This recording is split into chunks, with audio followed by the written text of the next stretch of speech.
আমরা কি খাচ্ছ? আরে বিস্কুট খাচ্ছ নাকি? আরে গরিবকে একটু দাও, তাহলে আবার লোকজন আসবে দোকানে। আমি যখনই কিছু খাই ভাই, তখনই কি ভাই চলে আসিস? তুই ছুঁচো কিছু ছিলিস নাকি ভাই? তুমি যদি আমাকে এখন একটা বিস্কুট না দাও, তাহলে ভাববো তুমি মানুষের পর্যায়ে পড়ো না। এবার কোথায় যাবা?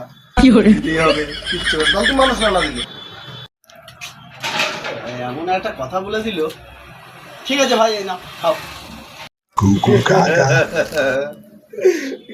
দেখেছ, তুমি মানুষ মানে তো মহান, তোমার মতো মহান লোক হয় না। আমি বললাম আর তুমি দিয়ে দিলে, দেখলে? কি বিস্কুট? খা খা খা খা। কি বললা? কুত্তা? কুত্তার মতো দেখতে হতে পারি, কুত্তার মতো আচরণ না, বিস্কুটই খাবো না।